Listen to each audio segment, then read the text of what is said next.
This is Radar for Other Entertainment Blog coming at you with another edition of MLB Observations of the 2020 season of the LCS. That's both the American League and the National League Championship Series.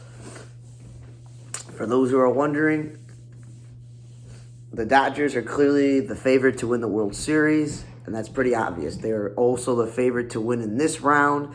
That's why it only took 4 games. So the Dodgers have done the same thing all season. And Mookie Betts plays shortstop and be better than people expected because he wanted the challenge and being a team player because the Dodgers have had a hole at shortstop since the Corey Seager or Trey Turner years. Betts has also decided that if I'm not going to bat leadoff, I'll be fine with batting second, and Ohtani batting leadoff, when both of them are pretty much really good 3-hitters. Sasaki, the young pitcher they got from overseas, got hurt and missed a lot of time, and they're like, our bullpen has also been hurt, so he'll close games out even though he's a starter. Tommy Edman is playing everywhere in the lineup. He's not really a 5-hitter, and they lost to DH maneuvering with the Ohtani. Brewers, they got swept, so they tried different things. Yelich batted second, and Turang batted cleanup. Bryce Turang and Yelich did that in the previous round versus the Cubs. Turang had never batted cleanup in the lineup, and I think that was a mistake because most of those games, the Brewers barely scored any runs. At least Jackson Chourio leading off and Contreras batting in the lineup made sense. And then they went back to Yelich batting cleanup and Turang second, which was a good course correction. Another thing they did was, instead of having Blake Perkins play center field, or Mitchell, whatever it is, one of their center fielders, I think it's Perkins, they're like, we'll play Sal Frelick in center field, even though he's played right field pretty much all season. And then Jackson Chourio, because of the injury he suffered earlier in the playoffs, he's going to play right field because of his injury, which meant that Isaac Collins and Jake Bauers played left field, and the two of them are not left fielders. And then the Brewers' strategy of having Ashby start a game as an opener, even though he is a former starting pitcher, and then later on use him as a reliever and do this whole opener thing with their closer. They've done that so that pitchers like Patrick and Priester and The Miz, who all pitched really well for them this season, and the reason why the Milwaukee Brewers won the division, it was because of their starting pitching strength, which a lot of people didn't think was even capable with just Freddie Peralta, because Woodruff didn't come back till the second half of the season, and he didn't pitch in the playoffs either. So for them, that whole strategy I don't think was a good idea. Robert Gasser, a pitcher who hasn't pitched in a couple of years, pitching out of the bullpen as a starting pitcher is a good idea to get innings out of him, but I think that strategy kind of backfired on them. Their strength became their weakness. Mariners. Since the deadline, they moved Randy Arozarena from the cleanup spot to the leadoff spot, and they moved Cal Raleigh from the 3 spot to the 2 spot. And I feel like that's been not a great idea. Their offense in so many games has struggled to score runners in scoring position. Countless double plays that were hit into. Cal Raleigh did the best that he could. Julio Rodriguez did the best that he could. Gino had some good games, and so did Naylor. It just did not work out. The thing is, if you went and got Naylor and Suarez to strengthen your lineup, what you do is you keep Cal where he is, and you just move Polanco, and you move Randy down a few spots. And yeah, Polanco was clutch in the first couple of rounds that they played in, including this series, but I still think the lineup strength was a problem because when you got all the way to 7th, you had Mitch Garver in the previous round, Luke Raley, and you had Dominique Canzone, where pretty much they were a goose egg. They may have once or twice come up with a sac fly or something, but it was pretty much a goose egg. And then they decided to course correct and move Julio to the top of the lineup with Cal second, and then put like Randy back in the middle of the lineup and move like Naylor and some other guys around. And it was just like, what are you doing? Because then you get J.P. Crawford, who unfortunately was terrible offensively for the huge chunks of the postseason when batting last, batting 7th, and then going Victor Robles and Leo Rivas second base because they decided to DH Polanco. So roster construction really hurt them out with not having an actual DH, not having any offense production in right field. Because I've been saying this, Victor Robles is not a great player to have on your roster unless he's your 4th outfielder because he's not going to hit. And if you're expecting your other guys to hit and they don't hit, then you're really, really out for a bad idea.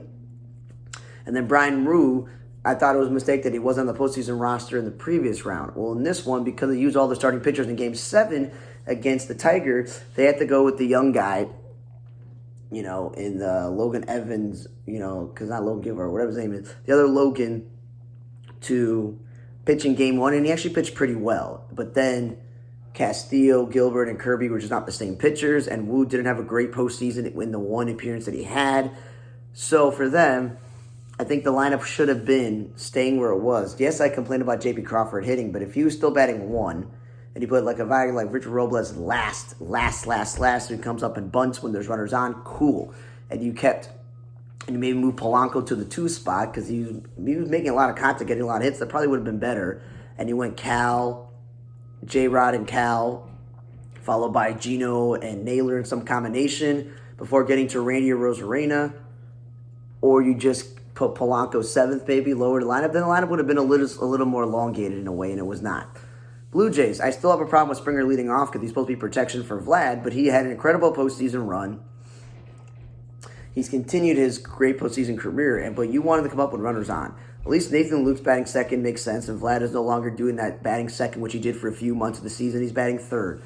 Barger playing a lot of third base, but then when Santander got hurt, they moved him to the outfield, which is not his spot. Jimenez playing his natural-born shortstop position because they didn't add Bo Bichette to this round of the playoffs. They're not sure if he's going to be on the World Series roster. So having IKF was useful because he and Ernie Clement played the other infield spots when Barger moved to the outfield. Varshall's still playing center field when he's not a really good center fielder. Yes, he won a Gold Glove, but he was injured most of the year, and he played half the season in left field. And Snyder had to play some left field because of Santander's injury. And then Chris Bassett made this postseason roster for this round, but as a reliever when he's a starter. And Lowry pitched so many games for them this year as a starter, has been used as a reliever. And Rodriguez, who has been a starter for them, was relieving this year, also pitched at a bullpen. Thank you for listening to the LCS Observations of the 2020 MLB season. So I will say this, it is still on the radar. That is the name of this YouTube channel. It's also the name of the podcast network that has weekly football podcast and then weekly pop culture and sports podcast. But we also, please go on ontheradarmedia.com. That is the one source where you are going to get every article, every prediction I've ever made that's on the internet, or the blogger account for both that stuff. Because right now, Meta has an AI bot that is deleting people's profiles, and I've had my Facebook profile for 17 years. Countless concerts, countless sporting events like White Sox games and the occasional Bulls and Blackhawks and Cubs game and women's basketball game. And then you add the traveling to get all 30 baseball stadiums and getting tours of those baseball stadiums or the football stadiums or this local zoo or a museum. Traveling to New York to visit family and friends and also go to a baseball game and going out international to Israel and going to Arizona for a wedding, which counts as wedding, a special event. Also, I think I made the mistake of thinking that Facebook is going to be there forever and it's easier to upload stuff that I should have every time I attended a concert, a sporting event, a special event, or a wedding, just plugged my phone into my computer, whichever laptop I've owned, or a parent's laptop or desktop, and it invested in an external hard drive because I'm trying to get all 30 stadiums, and it's really annoying that I will not have every single photo and video that I've taken at the more than half the baseball stadiums in the country, because I go to White Sox games all the time. I don't take many photos. I work at Wrigley, and I take occasional photo here and there. I've been to the Mets Stadium multiple times. I've been to the Brewers Stadium multiple times. I can always redo those because those are places I like going. I just don't see myself repeating baseball stadiums just to get photos and videos. And I've been to the Cardinals football stadium, the Vikings football stadium, the Bengals for a preseason game, and I went to Tampa Bay Buccaneers Stadium. So there's been a good amount of football stadiums that I've been to and a good amount of zoos and like 2 Jewish museums, the Reds Hall of Fame, the Babe Ruth Museum in Baltimore. Like there's a lot of museums that I've been to, especially the ones in New York. Those are gone. Don't know what I'm going to do. And that whole Israel trip, I went on birthday for 10 days. I could definitely, in the future, go on another Israel trip and take photos in Israel, take photos at the Kotel, at the Wailing Wall. I really don't know. Like, there's definitely a professional photographer who took photos at every single cousin or second cousin's or friend's wedding. So if I don't have those photos or videos, whoop-de-doo. And who cares about having 1,700 plus Facebook friends when a lot of them are people you don't know, people with multiple accounts, people that don't use their Facebooks anymore. Obviously, I can't remember everyone I went to K through 12 with and college and summer schools with, and every camp I went to, every youth group I went to, every Jewish organization I've been a part of, every job my mother's had as a teacher, and the students I became friends with, all the jobs that I've had over the years, you know, all the famous people that I potentially have been friends with on Facebook.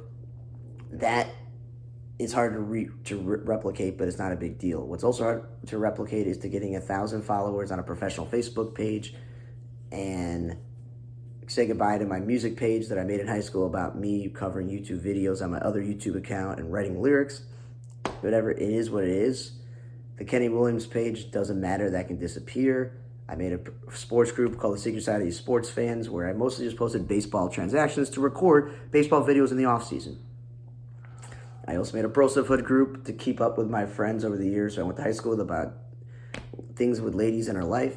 That doesn't matter in the grand scheme of things. Every group I'm a part of, I can always re-add myself. I'm just sad that I won't be able to have photos of me with loved ones that I took and put on the internet, saying goodbye to my grandparents' house in New Jersey. Things like that are very hard to replicate. And all the money spent on concerts and airfare to go to concerts and sporting events and rack up credit card debt. It's not Facebook's fault. But I always thought in the back of my head I should have made a backup account during the pandemic, and I also thought that maybe I should have just started backing up everything I've ever done that's on Facebook, and also my professional page, adding a few people who I trust as friends or family to be administrators so I can get back into the page. But luckily, I still have YouTube, I still have my podcast network, and I also still have my website and my health. So thanks for listening. See you guys next time.